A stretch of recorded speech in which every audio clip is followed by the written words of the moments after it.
Ante todo, agradezco a los varones que han venido, que han resistido a la tentación mesiánica. Bien.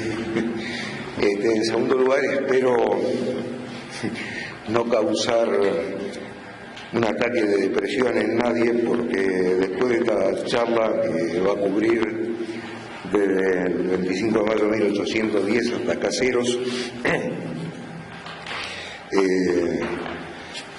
hay que resistir tentaciones pesimistas. Bueno, pero no somos ni pesimistas ni optimistas, sino que tenemos esperanza sobrenatural porque somos cristianos.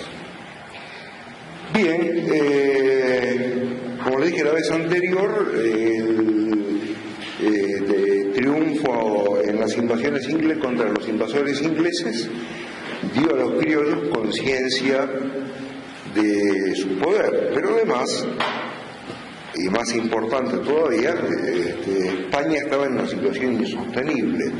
No se podía legitimar la autoridad de Cisneros en Buenos Aires, porque los territorios hispanoamericanos no eran colonias, sino que eran provincias españolas, dependían directamente del rey. El rey, había dos que se peleaban, padre e hijo. Las esperanzas españolas estaban con el hijo, Fernando VII. Resultaron dos grandes fiascos.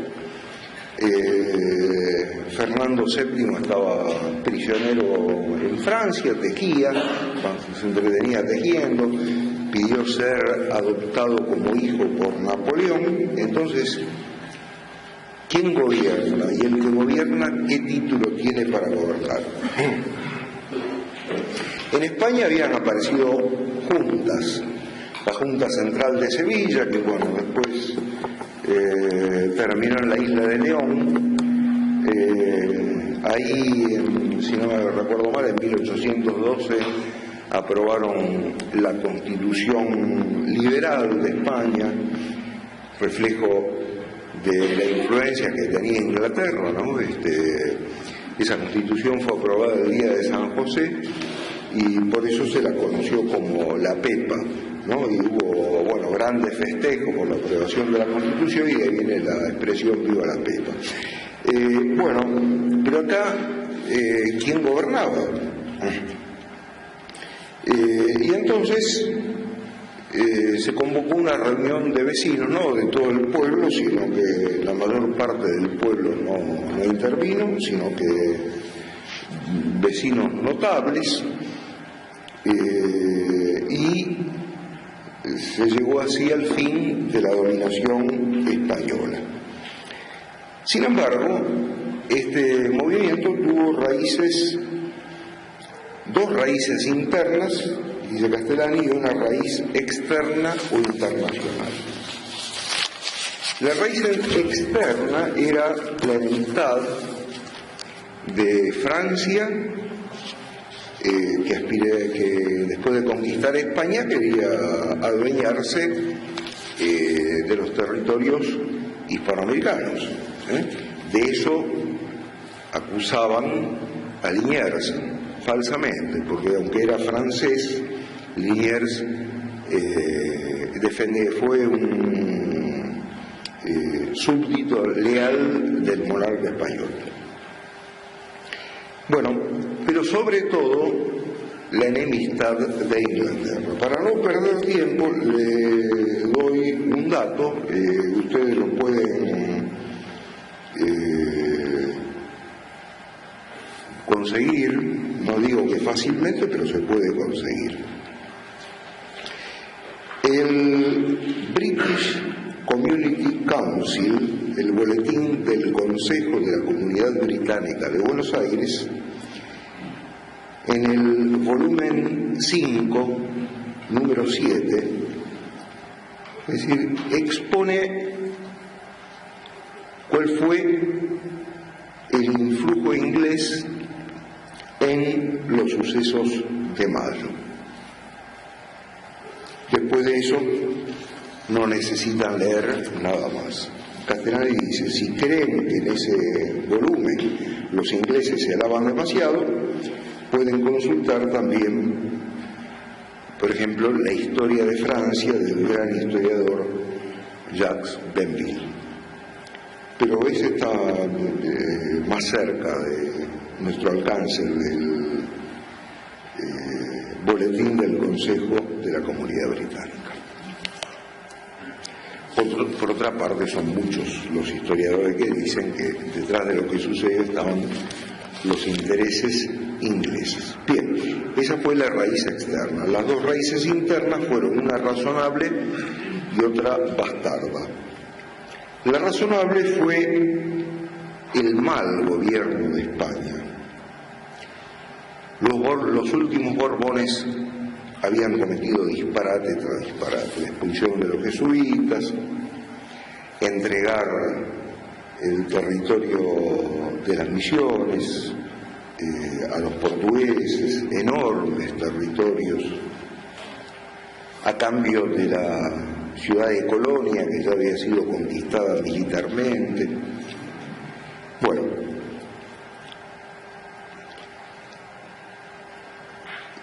la causa razonable era que la colonia española estaba demasiado lejos.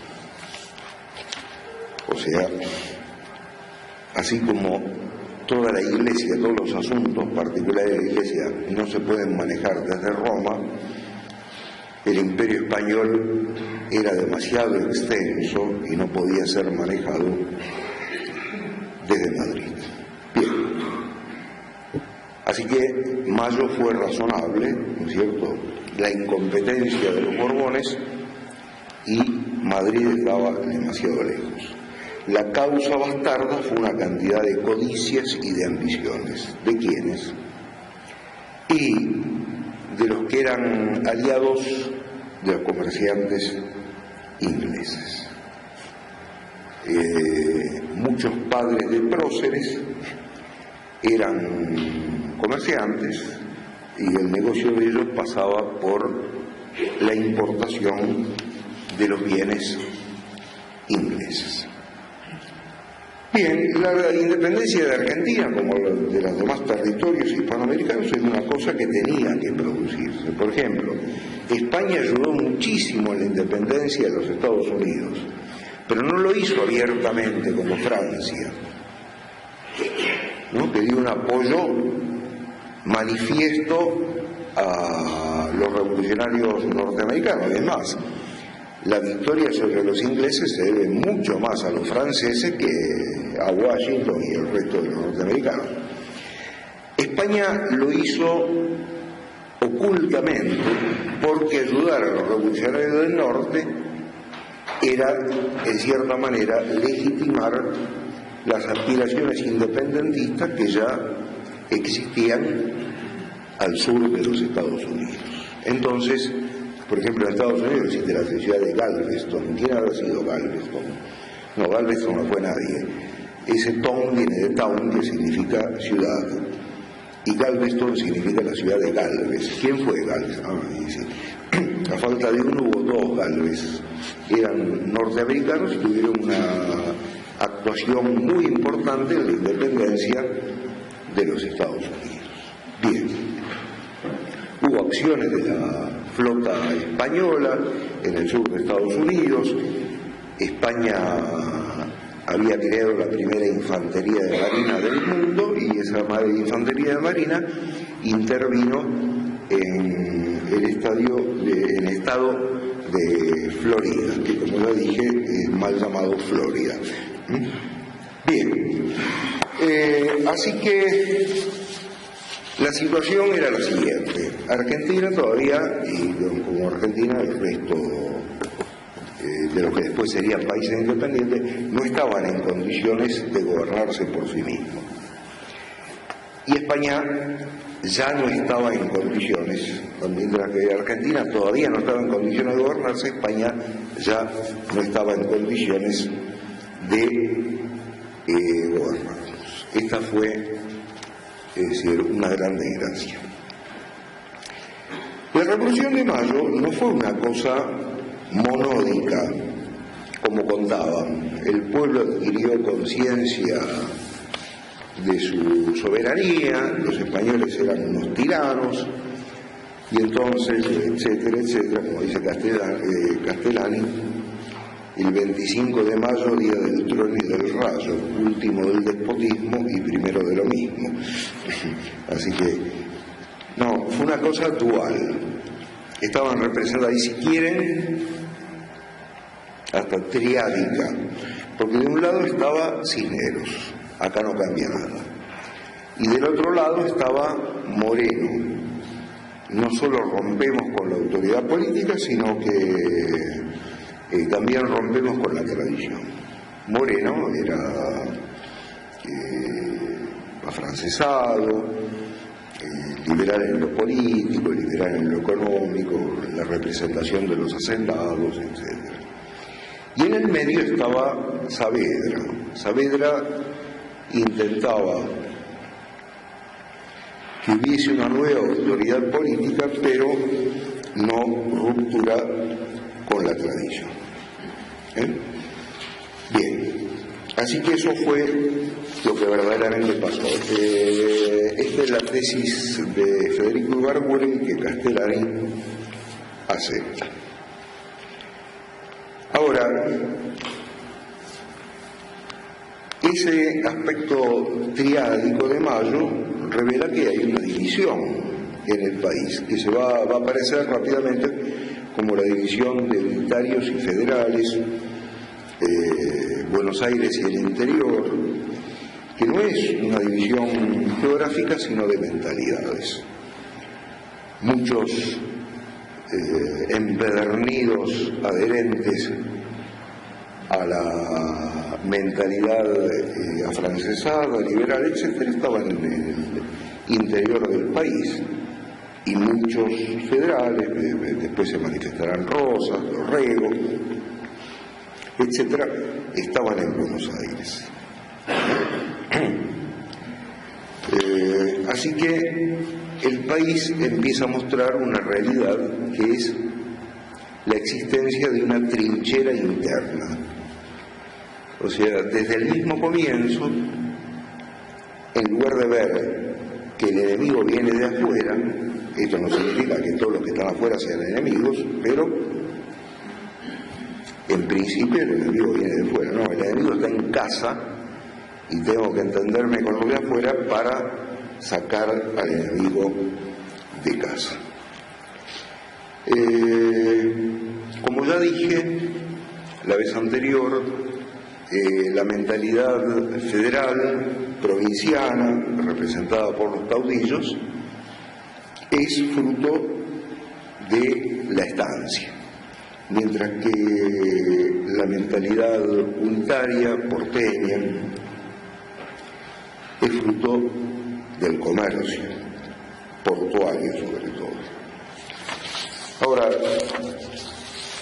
en realidad, ni federales ni unitarios representaban totalmente el país. Dividieron la patria en dos facciones irreconciliables. Es cierto que defendían mucho más el interés nacional los caudillos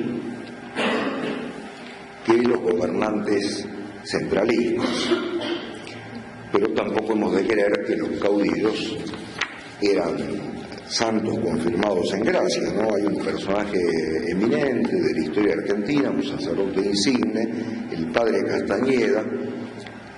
Castañeda dejó escrito sus juicios sobre los caudillos, Ramírez, Artigas. Bueno, después no necesitamos el juicio de Castañeda, todo el testimonio de los contemporáneos sobre Facundo Quiroga, o sea, su conducta cuando estaba en Buenos Aires, recibido por Rosas, y el mismo Rosas era un personaje difícil. No era sencillo tratar con Rosas. Bien, esta trinchera interna que hay en el país supone una anemia espiritual. Si uno ve que un árbol tiene las hojas amarillas, dice acá funcionan mal las raíces. Y efectivamente las raíces espirituales de nuestra patria estaban enfermas. La salud de esas raíces depende fundamentalmente de la Iglesia. Y la Iglesia, pasado el primer impulso evangelizador de América, se arrutinó, se acomodó, es decir, eran todos religiosos exteriormente, de palabras, de cartelito, como dice Castellani, pero no perdían la comodidad. El otro día mencioné que había dos opiniones, una de Petit de Muray y otra de Caponeto, que decían la patria fue fundada. La fundación de un país es esencialmente una cuestión religiosa. Ese país va a tener voluntad de vivir mientras defienda el hogar, no como la casa de familia, sino el centro religioso de la casa de familia, y los altares públicos. Bien, hubo una fundación de la patria, pero faltó mucho. En los años 40, Giovanni Papini, un literato italiano, católico, simpatizante de estos países, publicó un artículo que apareció en una revista colombiana. A mí me lo dio cuando estaba en Tucumán Pascual Viejo Bueno. Se llama Lo que América no ha dado. Papini decía, van 4 siglos de catolicismo en América, y si comparamos, o sea, por ejemplo, con menos tiempo de catolicismo en África, los africanos han dado más mártires. Y bueno, y así la envergadura de los santos. Nadie puede decir que Santa Rosa de Lima sea inferior a Santa Catalina de Siena, eso solo lo sabe Dios. Pero en la historia de la Iglesia no pesa tanto. América no ha tenido una filosofía, ha copiado las ideas políticas, porque los caudillos tenían gran fuerza política, pero no llegaban, salvo excepciones e imperfectamente, al plano de las ideas. Dio una arquitectura interesante, pero ningún aporte así decisivo a la humanidad, y también con respecto a las ciencias, y también con respecto a los literatos, y también y Papini va pasando revista y se da cuenta que acá hubo cosas que no terminaron de prender, o prendieron hasta cierto punto, y después ahí queda. O sea, como países semicoloniales o coloniales directamente, estos importaban sus ideas de otras partes, de Europa. Bien, Castellani dice, en definitiva, falló la creación. Europa se convirtió y creó una cultura cristiana. Acá no. Tenemos un barroco colonial, pero es barroco. Castellani dice, es que creer y crear son muy parientes. La fe fue medio floja y entonces las creaciones fueron escasas. ¿Por qué triunfaron los liberales? Eso es lo que me parece que no termina de explicar Caponeto. Dice, sí, América aceptó la fe y ha pagado su fe con la sangre, es cierto. Pero sobre todo había rutinas, y los liberales triunfaron porque en lugar de traernos rutinas y prácticas, traían ideas. Este estado anémico del clero se revela con la Revolución. Gran parte del clero se hizo liberal. Mientras la vida religiosa era así achatada en los conventos, sin embargo había unas discusiones terribles con respecto a cuestiones políticas. Estaban los españoles y los defensores de la independencia americana y enfrentamientos que no solo terminaban en las palabras, sino que hay noticias de sillazos, pegar con banco en la cabeza de otros. En suma, los sacerdotes estaban más apasionados, no todos, pero sí una cantidad importante, estaban más apasionados por las obras de Rousseau que por el Evangelio. Esto hizo que el pueblo, sin renunciar a la fe, poco a poco fuera tomando distancia con respecto a la Iglesia. Y esto aparece en un documento de época, el Martín Fierro. Ustedes me dirán, el Martín Fierro no es un documento de época, sino que muchas décadas después, sí, pero yo he conocido esta tierra. Martín Fierro relata cómo había sido hasta entonces la vida del hombre argentino, sobre todo del hombre de pueblo. No hay duda que el hombre de pueblo tiene fe. El padre, un padre de apellido, bueno, no me acuerdo, español o catalán, compañía me parece que era, escribió La fe del Martín Fierro, sí es cierto. Pero en el Martín Fierro no aparece un solo sacerdote que intervenga y manifieste un gesto de ayuda a Martín Fierro, a Cruz, o a los dos hijos Martín Fierro, o a Picardía.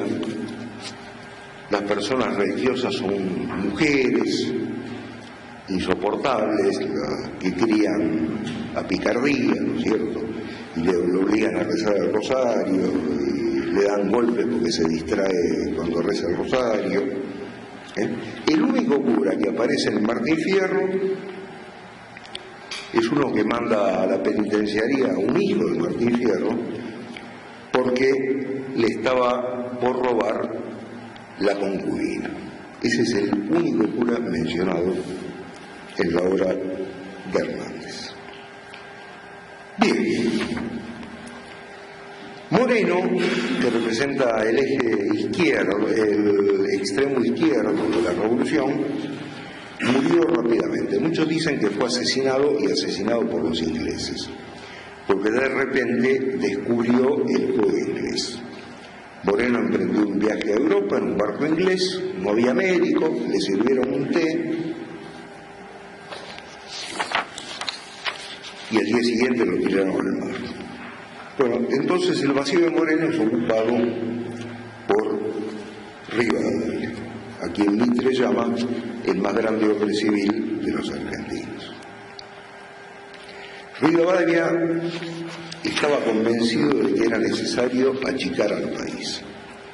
Soñaba con el país municipal, Buenos Aires y alguna tierra con patio trasero, y el resto del país. No, el resto del país eran los 13 ranchos. Las ciudades importantes del interior eran llamados ranchos por los unitarios. Así que no importaba, no solamente los 13 ranchos, sino que, como veremos, cuando termina la guerra de independencia en Sudamérica, Sucre le ofrece a los rivadavianos el Alto Perú, porque era parte del reinato del Río de la Plata, ¿no? Y los rivadavianos dicen jamás, y entonces se pierde el Alto Perú. Bueno, Rivadavia además se consideraba el salvador de la patria, un genio en un país de estúpidos. Pero lo más importante es que Rivadavia era un muñeco. ¿Qué es un muñeco? Es el nombre que le da la masonería a los tipos que utilizan como mascarón de proa. Ellos no aparecen, el otro se hace cargo de todo lo que la logia por detrás le sugiere, y cuando el tipo dejó de ser útil, le da una patada, que ese fue el fin de Rivadavia. Rivadavia estaba en el gobierno, se casó con la hija de un virrey, creo que de Espino, no me acuerdo cómo se llamaba, pero era un hombre, o sea, era el representante de la España afrancesada, era la España que no se quería ir del país. O sea, él tenía la mentalidad de los españoles liberales, afrancesados.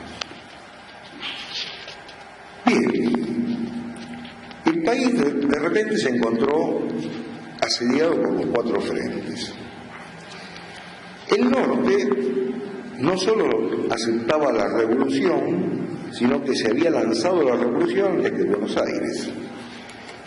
Pero gracias a la genialidad de Castelli y otros que lo acompañaban, Castelli fue como comisario político de la expedición del Alto Perú, los actuales bolivianos se volvieron enemigos feroces. ¿Qué pasó? Y bueno, a Castelli y a su séquito les daba por profanar iglesias, hacían parodias de misa, etc. Y entonces los altoperuanos, muy religiosos, se convencieron de que los revolucionarios de Buenos Aires eran herejes. Y no solo eso es el comienzo de la pérdida del Alto Perú, sino que además los ejércitos que tenían oficiales españoles, no todos los oficiales eran españoles, la tropa era boliviana, se venían sobre el territorio argentino. Podrían haber perdido Salta, Tucumán, etc. Bien, eso gracias a Castelli.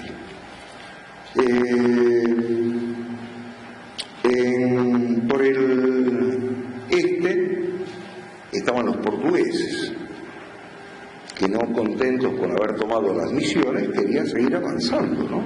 O sea, desde siempre la tesis de Brasil, primero como colonia portuguesa y después como nación independiente, fueron las fronteras móviles. Hay que avanzar todo lo que uno puede, ¿cierto? Después estaban los españoles, que estaban en Montevideo, y cuando fue derrotado Napoleón, Fernando VII se instalaba en el trono y amenaza, tenía todo listo para mandar una flota muy importante, desembarcar en Buenos Aires. Los ingleses estaban dispuestos a dejarla pasar esa flota. Bien, del sur, como dije la otra vez, estaban los indios, que Malón va, Malón viene, llegaban hasta San Luis. Esta ciudad de San Rafael fue fundada justamente para que un fuerte pusiera freno a la correría de los indios.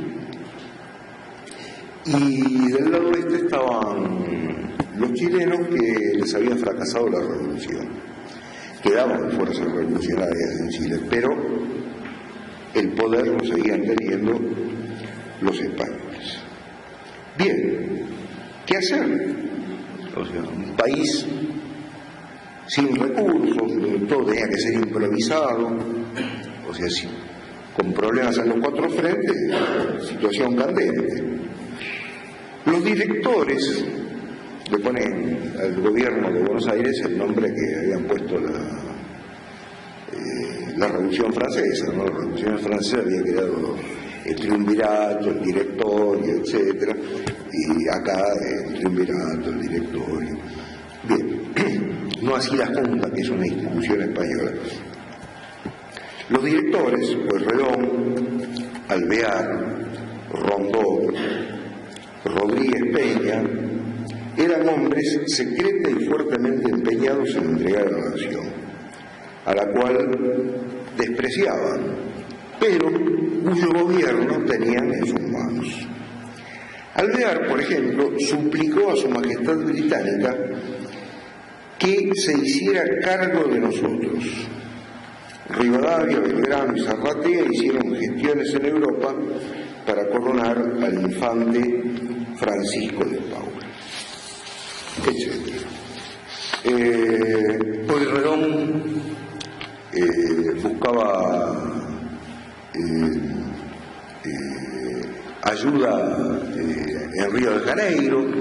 Cuando el país declara la independencia, manda una carta a los brasileños diciendo que no tienen por qué inquietarse porque la independencia no va a prosperar.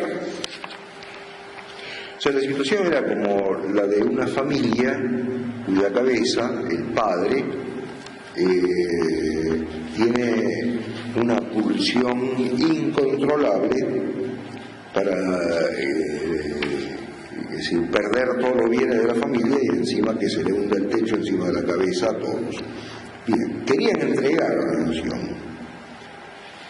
entregarla bien, eso sí, a un gobierno que asegurase el orden en el país. Estaban convencidos de que el país no se podía dar a sí mismo orden. Pero lo interesante del caso es que no lo consiguieron. Después, cuando le haga el balance hoy de Rosas, es un hecho notado por varios historiadores no argentinos sino extranjeros, entre ellos uno de los máximos historiadores del siglo XX, Spengler. A Spengler le hacen conocer la figura de Rosas, se interesa por él, por la Argentina, y una de las cosas que dice es un gran elogio de Rosas, y una de las cosas que dice es sorprendente que todavía no hayan disuelto esta nación, porque las naciones más importantes del mundo estaban fuertemente empeñadas en romper la unidad nacional. Les dije la otra vez, desde antes de 1700 existía en Inglaterra el plan maestro de separar el Alto Perú, Paraguay y las tierras del sur. Pero además, como en las luchas de los años que siguieron la independencia, el país se había mostrado más fuerte de lo que en el exterior creían, porque, bueno, San Martín sale de aquí y llega hasta Lima, y Rosas resiste el bloqueo anglo-francés. Entonces, no hay que seguir picando al país, cortando más finito. Bien, no lo consiguieron. La independencia argentina se declaró en esas circunstancias: grave incertidumbre, grave peligro. Parecía seguro que Fernando VII mandaba una flota a través del Atlántico, y los congresales de Tucumán, presionados por San Martín, los caudillos declaran la independencia. Ojo, la independencia fue declarada de las Provincias Unidas de Sudamérica, no dice de las provincias argentinas o algo así. O sea, los que declararon la independencia habían heredado la mentalidad española de la unidad fundamental de todas estas tierras. Bien, San Martín quería la independencia para tener libertad de acción. Todos sabemos cuál era el plan de San Martín. No basta defenderse de los españoles, hay que atacarlo. ¿Cuál es el centro del poder español? En Lima. ¿Pero cómo tomar Lima? Y bueno, moviendo de pinzas, él pasó a Chile y de Chile a Perú, ataca por la costa. Y mientras tanto, ¿qué hacer? Y mandar desde Salta al Alto Perú un ejército y caerles por la espalda a los españoles en Lima. Pero ese plan del segundo ejército nunca se pudo concretar porque Rivadavia, o sea, nunca le prestó ayuda a San Martín. San Martín, con lo que tenía, inventó el ejército de los Andes. Cuando lo despidieron de Buenos Aires para que se hiciera cargo de Mendoza, Alvear y los suyos le desearon suerte y él se alejó. Cuando se alejó, los otros estallaron de risa porque si este loco cree que va a poder hacer algo. Bien, San Martín, como sabemos, llegó a Chile y a Perú. Bien. Pero en Perú se encontró con que no podía terminar con la empresa de la independencia peruana porque no tenía fondos de nada, y así tendrá que entrevistar a Bolívar y ponerse a sus órdenes en Guayaquil.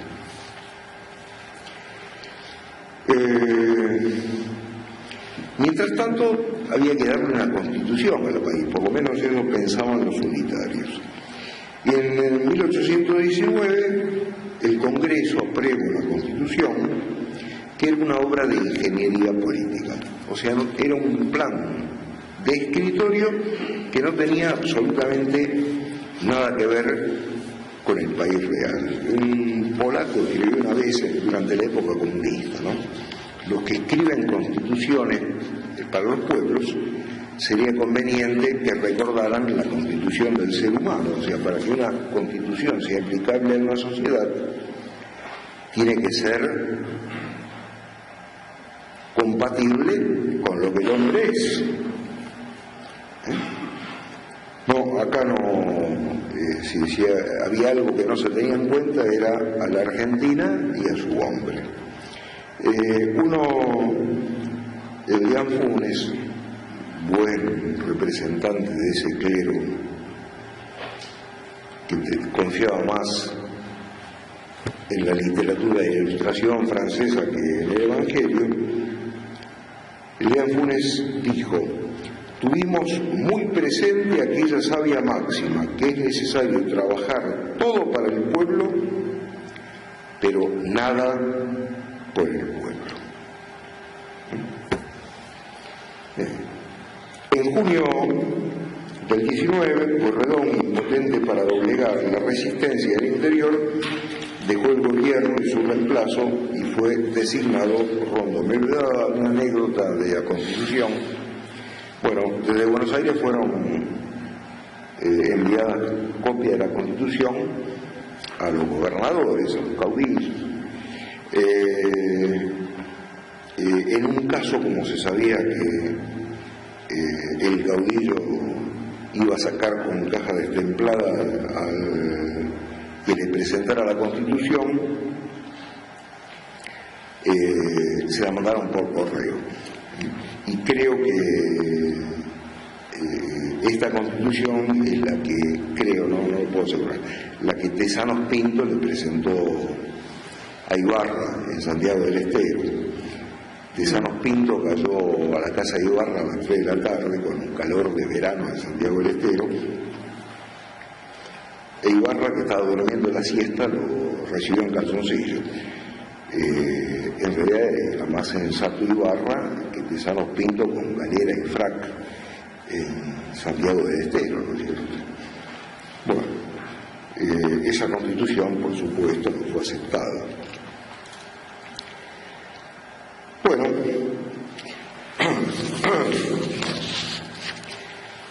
de 1821 a 1824 la provincia de Buenos Aires fue gobernada por Martín Rodríguez, pero como ya dije, el que realmente inspiraba la acción del gobierno era Rivadavia.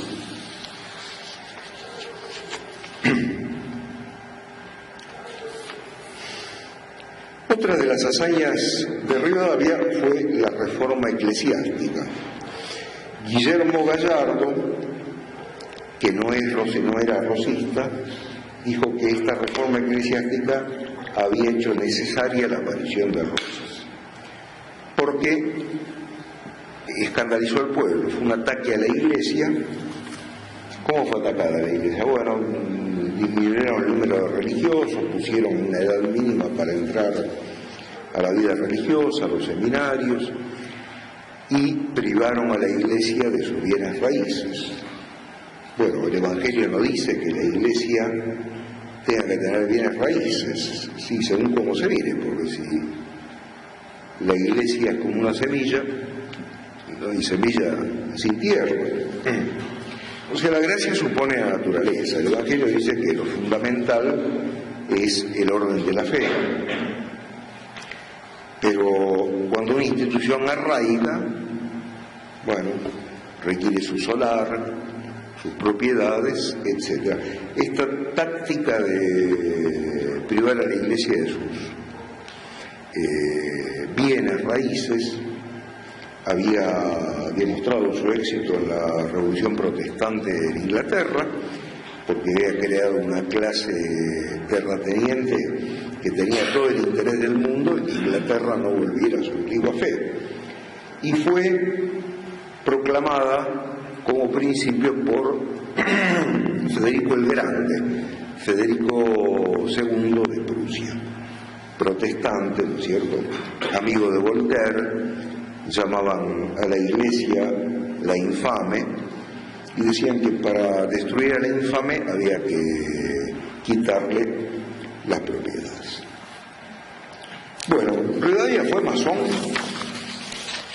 Sí, Rivadavia fue masón. Están divididos los historiadores, pero Rivadavia fue masón. ¿Cómo sabemos que fue masón? Porque antes de que se creara la presidencia en la Argentina, de Francia le envían una carta a Rivadavia con el título Señor Presidente. ¿Presidente de qué? Del Gran Oriente, que es la masonería francesa. Rivadavia fue masón.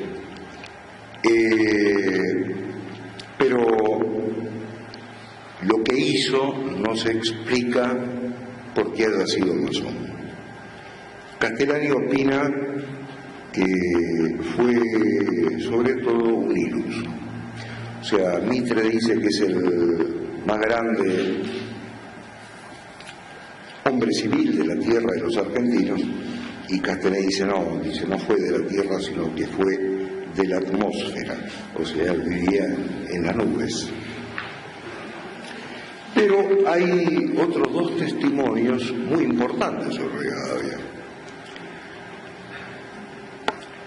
El embajador inglés, que fue un diplomático de gran nivel, no porque los ingleses consideraran que a la Argentina había que mandar un gran diplomático, sino porque este hombre fue víctima de su buena presencia, de su buena figura. Era un diplomático europeo, estaba en Viena, donde se jugaba el destino de Europa después de la caída de Napoleón. Se llamaba Ponsonby. Pero desgraciadamente para él se enamoró de él la amante del rey de Inglaterra. Y entonces Canning le dijo: esto se soluciona muy fácil, lo mandamos al Río de la Plata. Y cayó por acá y nos embromó en grande, ¿no? Es decir, jugó con todos los que acá estaban encargados de la cuestión política. Y era el hombre más informado de Buenos Aires. Y él dice: Rivadavia pertenece a una familia judía. El apellido Rivadavia, costado del camino, es un apellido característico de judíos gallegos. Y el otro que dijo que Rivadavia pertenecía a una familia judía fue el secretario de la misión Musi. La misión Musi vino para ver si se regularizaba la situación, el nombramiento de obispos acá. Durante la colonia los obispos habían sido propuestos por el monarca español. Bien, el monarca español ya no tenía injerencia acá, entonces ¿quién proponía a los obispos?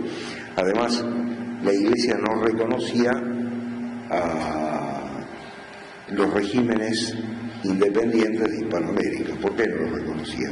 Y porque sabía hasta qué punto estaba metida la masonería en estas cosas. Bien, pero la gente necesitaba oír. Entonces viene Musi, y con él viene uno que con el paso del tiempo va a ser el Papa Pío IX. Y Pío IX dijo: el señor secretario de gobierno pertenece al pueblo antiguamente elegido por Dios. Así que difícilmente superable esa prueba, ¿no? Bueno, si Rivadavia fue un necio o fue judío y buscaba la ruina de la obra de España acá en estas tierras, lo sabremos el día del juicio.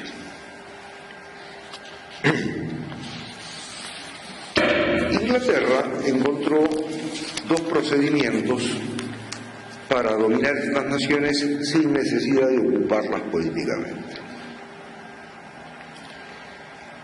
El primero fueron los préstamos. Las personas mayores recordarán los préstamos que contrajo Martínez de Hoz. Tomar préstamos porque sí. Bien, los ingleses se mostraban generosos, porque sabían que el acreedor fagocita al deudor. Bien, por iniciativa de los ingleses, no solo acá, ¿no?, sino también esto sucedió en otras naciones, pero aquí se creó el Banco Nacional, que de nacional solo tenía el nombre porque estaba dirigido por los ingleses y tenía como finalidad hacer empréstitos a los mismos ingleses. Bien, el más sonado empréstito es Barry-Brothers. Rivadavia contrae una deuda de 1 millón de libras esterlinas. ¿Para qué? Para hacer un puerto, para hacer esto, para hacer lo otro, Pero los ingleses empezaron a hacer descuento. Bueno, esto por interés, esto por este concepto, esto por lo otro, por lo otro, por lo otro, por lo otro. ¿Cuánto terminaron dando los ingleses? Poco más de 20.000 libras esterlinas. Y el resto eran letras de cambio. Y las letras de cambio eran usadas por los comerciantes ingleses para sacar dinero del país. Fue un préstamo de desbloqueo hecho a los comerciantes ingleses. En 1904 el país terminó de pagar las obligaciones contraídas por esa deuda casi un siglo antes. 23.734.766 pesos fuertes. Calculo que estos son más de 5 millones de libras esterlinas. Bien, la casa Baring era judía, pero estaba entendida con los ingleses. Ahora, ¿qué efecto tuvo el préstamo Baring? Y el país, antes o después, tenía que chocar con Brasil, porque Brasil se había apoderado de las misiones y quería quedarse con el Uruguay, y si era posible cruzar el Uruguay. Así que algún día había que decirle hasta aquí, o mejor todavía, devuélvanos lo que nos sacaron. Pero con el préstamo Baring, el país, hundido hasta acá en la deuda, no podía mantener un ejército. Y así no se ganó la guerra con el Brasil, una guerra que fue ganada en el campo de batalla. Bien, la otra táctica inglesa para dominar estas naciones fue crear los estados tapones. ¿Qué es un estado tapón? y en estado artificial es como una espina introducida en un cuerpo, hace un agujero rompiendo una continuidad natural. Los dos estados tapones de América del Sur son Uruguay y Ecuador. Ecuador fue creado también para impedir, o sea, Bolívar venía conquistando el norte, llegaba a Perú, para que no hubiera unión, aparece Ecuador.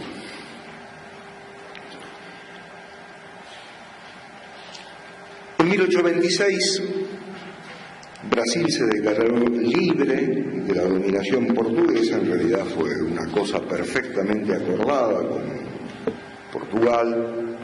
No fue una ruptura como la nuestra con la autoridad española, sino que ellos lo acordaron. El emperador del Brasil era de la familia real portuguesa. Durante la guerra napoleónica, los ejércitos napoleónicos invadieron Portugal, quisieron tomar Lisboa, no lo lograron, y la corte se había trasladado a Brasil. Bien, Brasil se declaró independiente y entonces un coronel que prestaba servicios en Montevideo, pero que era brasileño, portugués, el coronel da Costa, se rebeló y ofreció sus servicios a Buenos Aires y a los habitantes de la banda oriental. Todavía no se hablaba de uruguayos, porque los que habían nacido de aquel lado del Río de la Plata eran orientales. Hasta el mismo himno uruguayo, llamado uruguayo, la primera estrofa, ¿no? Dice, orientales, la patria o la tumba. Pero había que inventar una nueva nación. Buenos Aires no movió un dedo para ayudar a Da Costa. Así que los portugueses no tuvieron inconveniente en llevar adelante sus planes en lo que ahora es Uruguay. Pero los ingleses no querían que el Uruguay fuera una nación independiente, sino que no querían que Uruguay fuera una nación brasileña, una provincia brasileña, el estado cisplatino, como ellos lo llamaban, sino que querían que fuese una nación independiente, estado tapón. Entonces, ¿cuál era el procedimiento inglés? Tenían asegurado que la Argentina no triunfaría en caso de guerra porque no podía mantener un ejército económicamente. Tenían asegurado que Brasil no ganaría la guerra. ¿Por qué? Porque la mayor parte de la población brasileña eran esclavos. Brasil vivía de sus inmensas haciendas, donde se cultivaba el café y la caña de azúcar. Ahora, indios esclavos. Los esclavos bien tenían ganas de que Argentina ganara la guerra, porque en ese caso colapsaba el Brasil y ellos tenían la oportunidad de ser libres. De modo que cuando Brasil intenta quedarse con Uruguay, el ejército argentino triunfa en Ituzaingó. Los brasileños, que tenían gran cantidad de tropas extranjeras, salen disparados y así queda para la Argentina la marcha de Ituzaingó. Era la marcha que habían preparado los brasileños para celebrar la victoria, pero bien, es decir, dejaron la marcha, todo lo demás, y trataban de salvar la vida. Hay muchos indicios de que esa marcha había sido compuesta por el emperador del Brasil, que era un gran músico. Bien, la victoria de Ituzaingó se obtuvo porque Lavalle no quiso entrar en la componenda de Alvear. Alvear ya estaba decidido a entregar todo. Él se iba con un carruaje lleno de objetos de plata.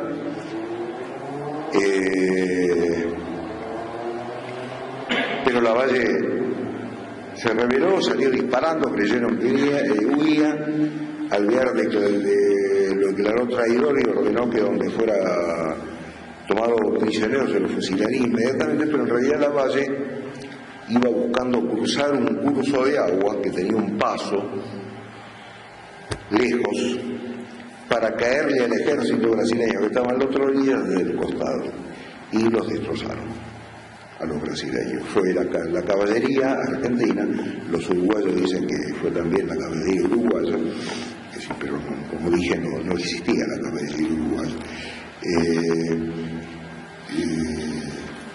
que hicieron una masacre del ejército brasileño, muchos de ellos alemanes, mercenarios alemanes.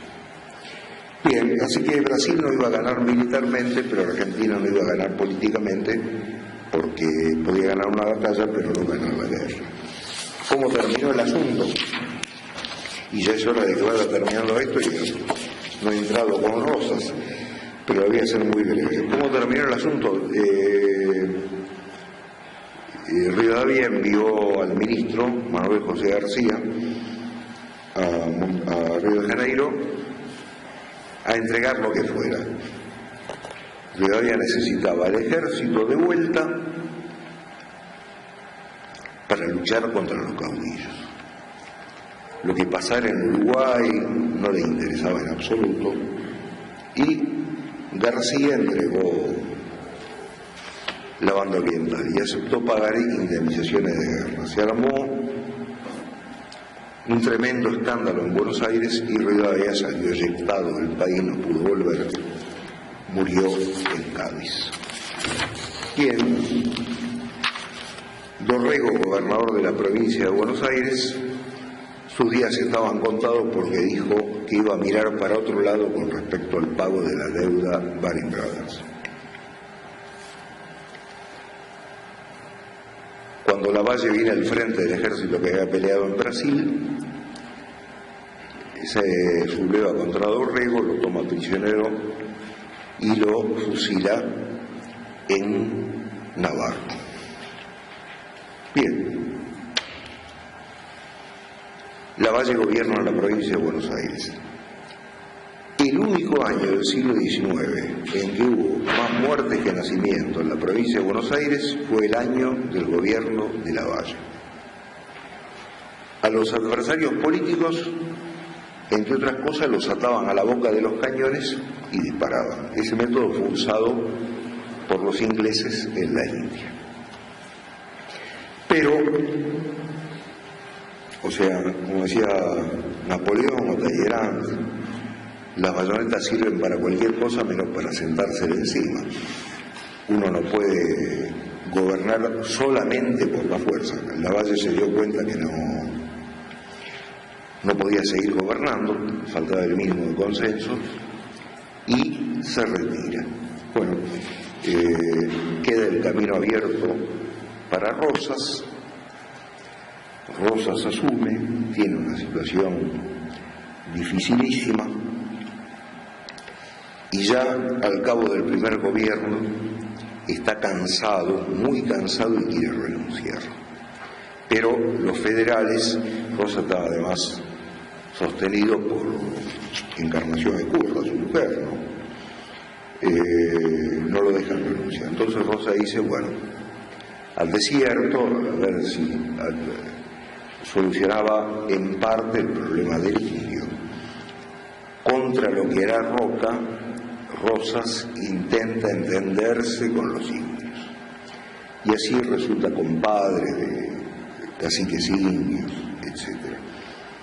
Bien, pero en la campaña del desierto fue traicionado por los mismos federales, no por todos, pero sí por caudillos, porque se estaba haciendo muy poderoso. Es decir, ellos querían que hubiera varios caudillos, pero no uno que prevaleciera. Bien, vuelve a Buenos Aires más desanimado todavía, y por ese tiempo se produce el asesinato de Facundo Quiroga. Y entonces Rosas se da cuenta y dice, hay que salvar al país y me tengo que salvar yo. Y a Dorrego lo fusilaron, a Facundo Quiroga lo fusilaron, una larga lista de personajes federales prominentes fusilados. Dice, evidentemente es una guerra, hay que resistir. Y entonces acepta la suma del poder público. No tengo tiempo, ya hace más de una hora que estoy hablando, o casi una hora, para contarle lo que fue el gobierno de Rosas. Ya le dije, provocó la admiración de Spengler, el autor, entre otras obras, de La decadencia de Occidente. Ahí él habla de Rosas en un libro que se llama Tiempos decisivos, en la parte final de ese libro. El mexicano Carlos Pereira, que tiene una historia de América, tiene un libro dedicado a conflicto entre Rosas y Thiers, que era el primer ministro francés. José Vasconcelos, gran escritor, rector de la Universidad Autónoma de México, etc., encuentran imposible que Rosas haya resistido. No les voy a contar todas las sublevaciones que tuvo en el norte, en la Mesopotamia, Corrientes, los choques con los brasileños, los líos con los paraguayos, la intervención de Francia 2 veces, Francia e Inglaterra,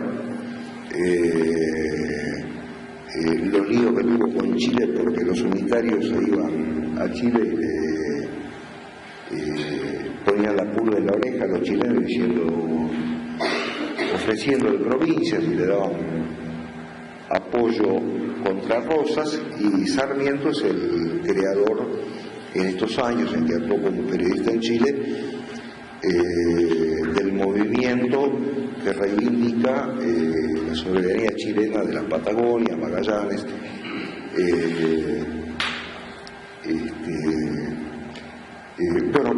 la conspiración del sur, los hacendados del sur de la provincia de Buenos Aires, miembros del gobierno comprometidos en asesinar a Rosas.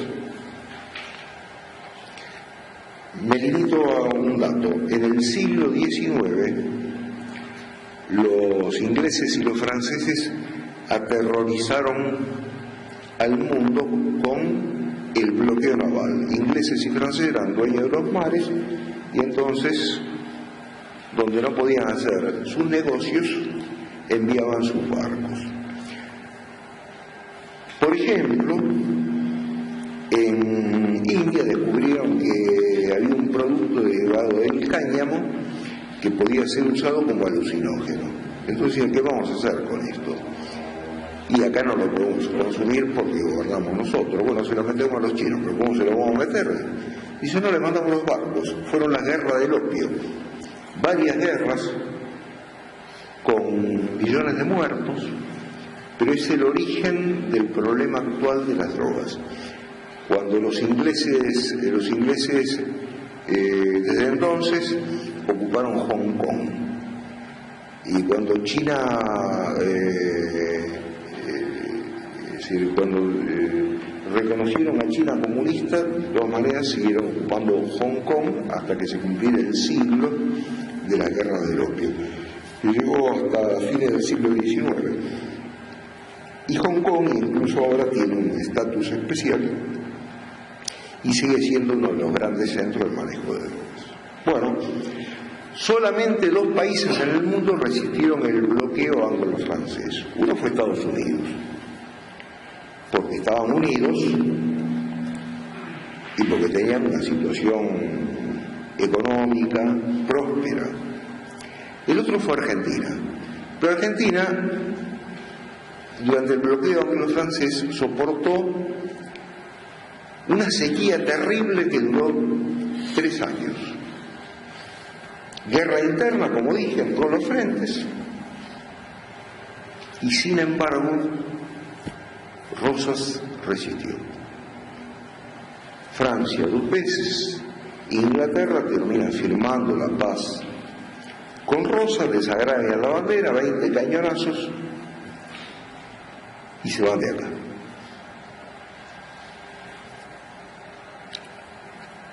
Durante esos años de lucha contra los que lo invadieron, es cierto que existió el terror federal, pero el terror no había sido desencadenado por los federales, sino, como dije, Lavalle, cuando gobernó la provincia de Buenos Aires, Rosas no era nadie entonces, bueno, más muerte que nacimiento en ese año, ¿no es cierto? Y además una cadena de crímenes políticos mostraban que los unitarios no iban a dejar títere con cabeza, por lo menos entre las figuras importantes. Bueno, en Buenos Aires, durante el llamado terror federal, murieron poco más de 40 personas. José Mármol escribió las tablas de sangre, ¿no es cierto?, donde le pagaban por muerto que hiciera intervenir en la tabla de sangre. Después le publicaron las otras tablas de sangre, donde figuraban los muertos federales. En el primer año del gobierno de Urquiza, tras la caída de Rosas, hay más muertes políticas que durante los casi 30 años que gobernó Rosas. Rosas, sin embargo, tenía defectos. Hablaba poco, humillaba a la gente,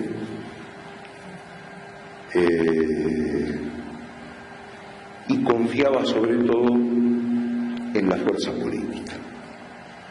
Es decir, él se dio cuenta que encima de la fuerza política había otra fuerza que él no dominaba, era la fuerza del pensamiento. Sus enemigos sí, en cambio, tenían, del pueblo no se apoyaba a nadie, pero estaba Sarmiento, Alberti, Florencio Varela, José Mármol, etc. Y el pensamiento no se mata. Y bueno, como principal recurso él tenía la refalosa. La refalosa era la canción que le cantaban al que lo estaban degollando, ¿no es cierto? Refalosa porque a medida que le cortaban el cuello caía la sangre y el piso de tierra se ponía resbaloso. Bien, pero no es culpa de Rosas. Rosas fue político. Al liberalismo habría que haberlo vencido en el plano religioso, y el clero argentino no dio signo de haberse enterado de que el liberalismo era algo religioso, una herejía. La principal responsabilidad del fracaso de Rosas recae sobre el clero. Va a mostrar esa incompetencia para cumplir su misión pocas décadas después de la caída de Rosas, cuando venga la década laicista del 80 y los argentinos se vean imponer la ley de educación, que es un ataque a la familia, la ley del registro civil, que es otro ataque a la familia, y en los hechos, aunque no en los documentos, una separación de la Iglesia y el Estado. Roca va a expulsar al nuncio, etc. Falló el clero. Concretamente, ¿cómo se produjo la caída de Rosas? Rosas cometió el mayor error de su vida al confiar en Urquiza. Urquiza había sido expulsado del colegio a los 10 años. ¿Por qué? Porque un esclavo negro le había hecho un chiste y Urquiza no le respondió nada, pero cuando lo agarró desprevenido al negro, sacó un cuchillo y lo mató. 10 años. Toda su vida Urquiza fue un degollador. Toda su vida, lo dice Carlos Pereira, el mexicano, y además muchos testimonios argentinos. Y traidor, pero tenía una dote extraordinaria. Después de San Martín, tal vez fue el argentino que tuvo más talento militar. Sin preparación militar especial, se da inmediatamente cuenta de cómo venía una batalla y qué es lo que había que hacer para ganarla. Nunca fue derrotado. Y bueno, Rosas confió en él. Confió en él para invadir Brasil. El plan de Rosas era terminar con el Brasil, que no era una nación, como dije, porque todo el sur del Brasil pertenecía al virreinato del Río de la Plata. Y además, la gran masa de esclavos que había en Brasil quería que Brasil terminara para obtener la esclavitud. Brasil es la última nación de América en declarar abolida la esclavitud, 1880 y pico. Bien. Destruir Brasil y reconstruir el virreinato del Río de la Plata. El padre Cayetano Bruno, historiador, se tomó el trabajo de estudiar en la prensa brasileña los juicios sobre la guerra que era inminente. Y la prensa brasileña universalmente daba por perdida la guerra. ¿Por qué?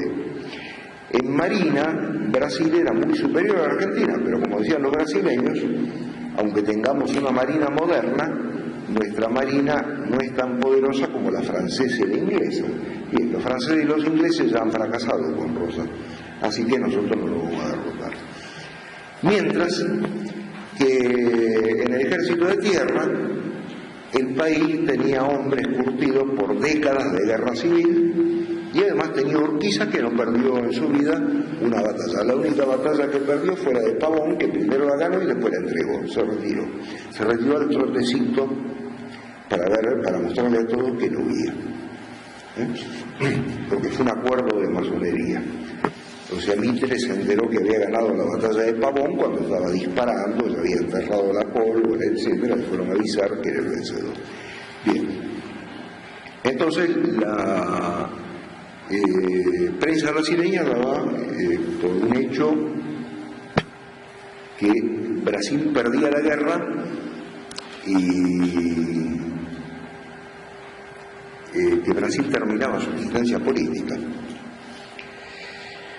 Pero entonces apareció un brasileño que trabajaba como empleado de una financiera, creo que de los judíos, en Brasil desde chico, y empezó a intrigar. Y por otra parte, aparecieron los intelectuales argentinos, residentes sobre todo en Montevideo, y se acercaron a Urquiza. Y mientras Brasil le ofrecía a Urquiza el oro y el moro, los intelectuales argentinos le decían: Rosas no ha dado al país una constitución. Rosas le había dado una constitución en los hechos, en la práctica. Por ejemplo, Inglaterra no tiene una constitución. Atenas y las demás ciudades griegas no tuvieron una constitución. Pero estos eran hombres librescos y creían que la constitución era necesaria. Y además Rosas había humillado a Urquiza, porque Urquiza, además de traidor y asesino, era ladrón. Rosas había prohibido exportar el oro y Urquiza sacaba oro de contrabando del país. Y Urquiza, fiel a su costumbre, no le contestó nada a Rosas, que lo humilló, y esperó su momento. Rosas lo puso al frente del ejército que iba a invadir Brasil. Le hizo la mayor transferencia de ejército del siglo pasado. Caballada, toda clase de pertrechos al ejército de Urquiza. Bien, cuando Urquiza se encuentra con un ejército, o sea, ya tenía un ejército muy bueno, que estaba ahora mucho más reforzado por lo que le había dado Rosas se cambia de bando, no solo se hace unitario o está dispuesto a entenderse con los unitarios, sino que se pasó con su ejército a Brasil. De modo que Rosas se encontró con que el ejército que iba a invadir Brasil era en realidad la fuerza brasileña que había invadido la Argentina. A pesar de eso, Rosas pudo haber luchado contra Urquiza, pudo haber vencido en la batalla de Caseros, que se libró. Hubo muertos de un lado y de otro. Pero Rosas militarmente no podía competir con Urquiza. Y además, Rosas fue traicionado por los que estaban alrededor de él. Por ejemplo, Pacheco, con 20.000 hombres, tenía que intervenir en la batalla y se retiró a sus estancias. Bien.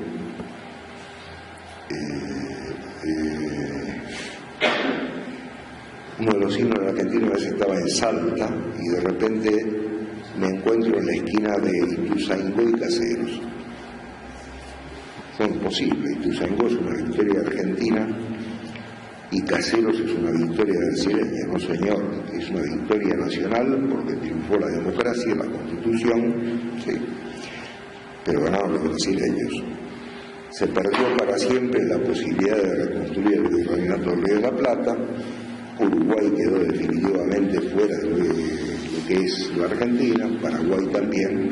Paraguay lo iba a pagar años después con la tragedia de la Triple Alianza. Y Bolivia, una nación sin costas, bien.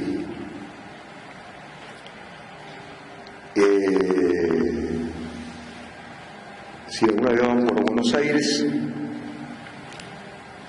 y tienen tiempo para recorrer el centro, Palermo, no, la zona más bien de Palermo, Recoleta, hay dos estatuas que se destacan.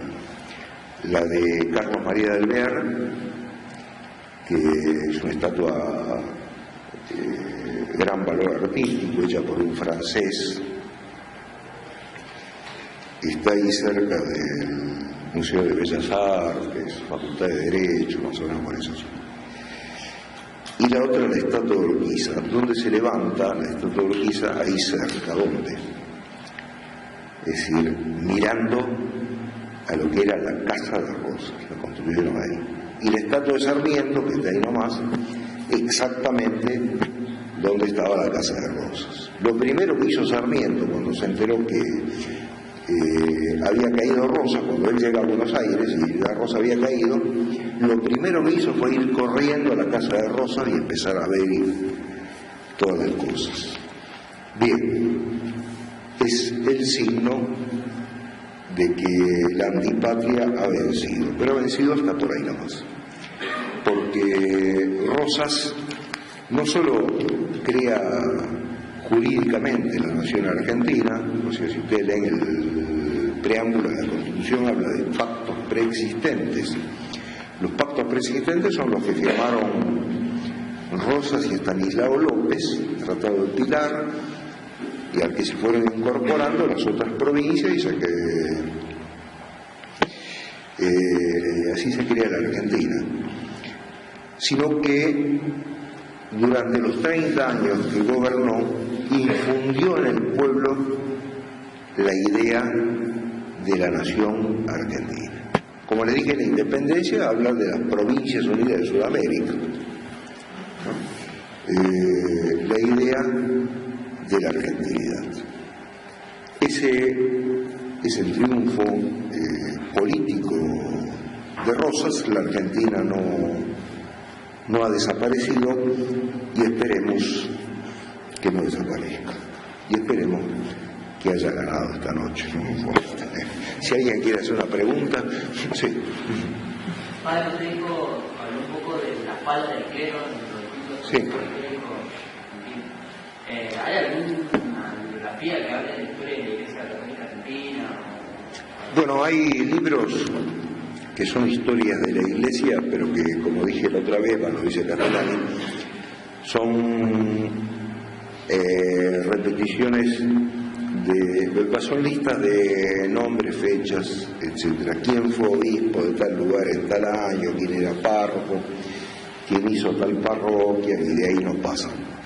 No, Castellani dice que falta, no sé si en este momento existe, pero que falta una buena historia eclesiástica argentina y que los buenos libros de historia contemplan la parte civil, pero no la parte eclesiástica. Justamente la Carta a un Trapense de Petit de Murat es un intento de entender la historia argentina a partir de una deficiencia religiosa.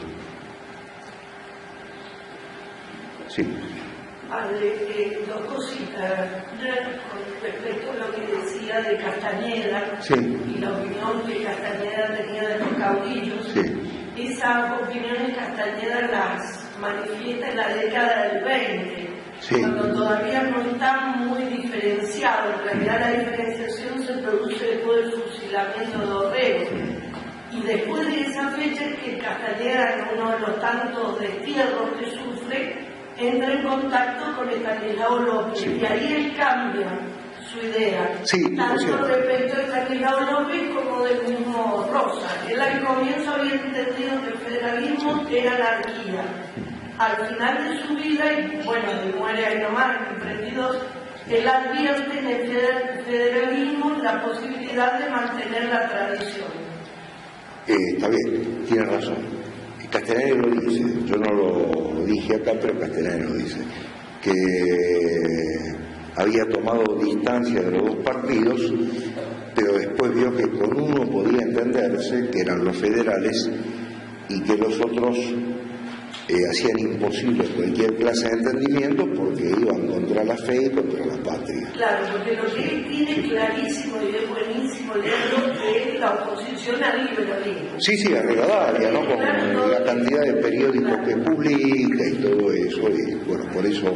Y lo otro, padre, respecto del papel que tuvo el clero, e incluso cómo fue disminuyendo el poder de la Iglesia en lo social, ahí también hay una deuda historiográfica que es con respecto a la guerra religiosa que hubo en la Argentina. Usted mencionó lo de Castelli allá en el Alto Perú. Sí.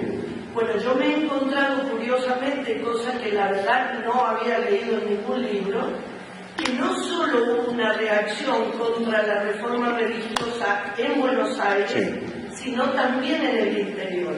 Y que además hubo ataques, profanaciones de templos, actos realmente impíos, como se decía en la época, por los ejércitos unitarios prácticamente en todos los lugares donde iban pasando. Sí. Eso no está dicho.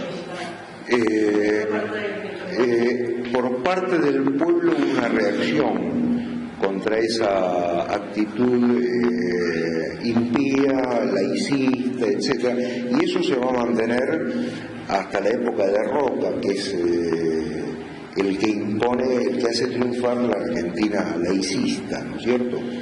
Con su ataque a la familia, la educación, y la política violenta que tiene con respecto a la jerarquía eclesiástica.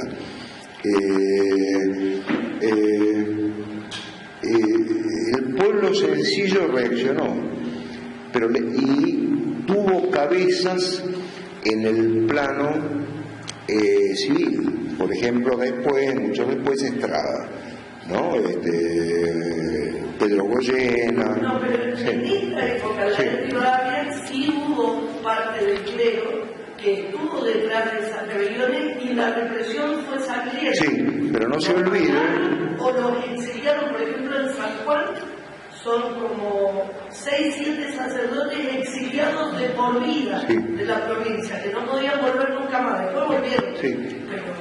Ahora, no se olvide que hubo sacerdotes que se opusieron, por ejemplo Castañeda, que fue desterrado, como usted dijo, pero que la mano derecha y los tipos que si estaban con Rivadavia y le gerenciaban la reforma eclesiástica eran sacerdotes.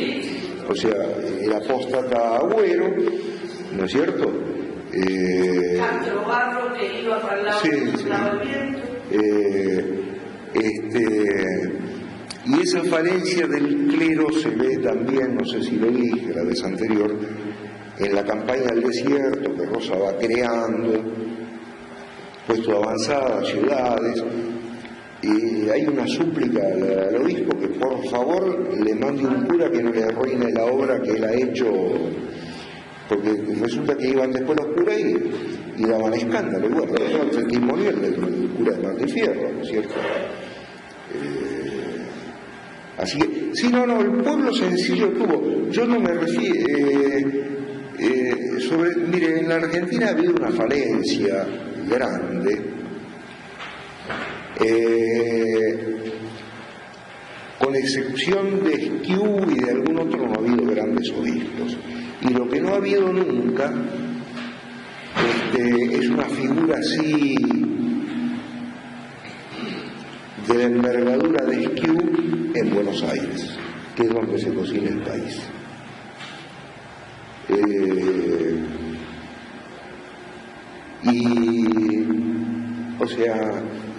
Yo la crítica que le di al padre Petit de Murat en Carta a un trapense es que él insiste mucho en el papel del monje. Es cierto que el papel del monje es importante y es fundacional, pero es más importante el papel del obispo. O sea, la cristiandad nace fundamentalmente a partir de los grandes obispos, y el monje vino detrás y, o sea, se hacía dueño del terreno, pero lo arquitectónico, así, el hombre de visión que puede anticipar el futuro y sale al cruce de los problemas actuales, pero captados en su raíz, es el obispo. No ha habido, incluso Esquiú fue ingenuo, después se dio cuenta de su error, pero Esquiú es el orador de la Constitución Nacional. Y la Constitución Nacional, o sea, una vez yo escribí eso y sin aludir, sin mencionarme, Caturelli sacó en la misma revista donde yo publiqué, no sé si este artículo o el siguiente, este era el número 3, empezaría en el siguiente, es decir, venía mi artículo y a continuación de Castellani, en el mío, yo ponía la crítica de Castellani que Esquiú se había dado cuenta demasiado tarde de su error de apoyar la Constitución Nacional. Y atrás venía Caturelli diciendo, el título del artículo era Esquiú, el primer crítico de la Constitución Nacional. Pero ¿cómo el primer crítico? Si tiene 2 sermones que hicieron pasar la Constitución en el interior del país. No, pero él denunció que en la Constitución no se mencionaba a Dios. Se hablaba de la Iglesia, pero no se mencionaba a Dios. Bueno, entonces aparece fuente de toda razón y justicia, pero ese es el Dios de los deístas, no el Dios católico. Ahora, ¿cómo podía en la Constitución haber lugar para Dios si la Constitución es una obra ideológica? Si Dios es el autor de la realidad. O sea, la ideología se mueve en una dimensión en la cual Dios no existe. O sea, así que la defensa de Caturelli, que me perdone, me parece que no es válida.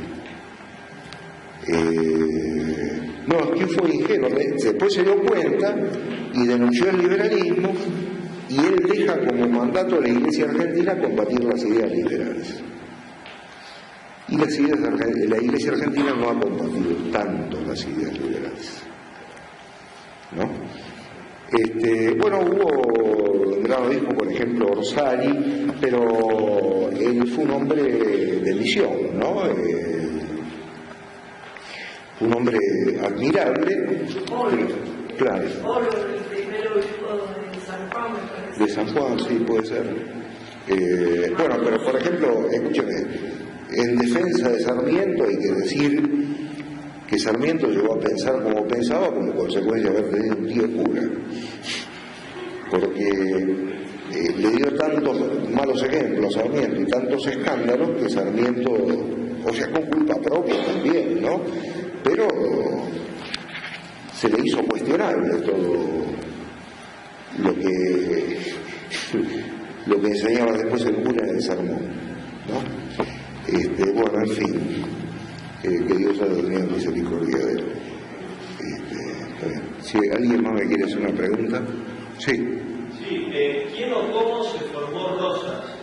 No, Rosas se formó en La Pampa. Es el hombre del país. O sea, la escuela de él fue La Pampa. Los padres tenían campo, pero además Rosas, de familia, se ve en el retrato de él, era descendiente de una casta noble, era godo. Spengler dice eso, ¿no? Era de raza germánica, un hombre de cabello rubio y ojos celestes. Era de los godos españoles, germanos, que habían venido a América. Todavía en Venezuela los que son españoles puros los siguen llamando los godos. San Martín a los españoles los llamaban los godos. Bueno, esa herencia, el medio se forma en La Pampa, o sea, Castellani dice que sabe más el que puede montar un caballo que el que puede manejar la máquina más compleja, ¿no? Porque un caballo es mucho más difícil que una máquina. Y después se formó en un colegio particular en Buenos Aires, no tuvo estudios especiales, pero era un hombre de inteligencia muy clara, tenía facilidad para redactar, como se ve en sus cartas, una gran percepción política. Rosas fue un héroe, no fue un santo.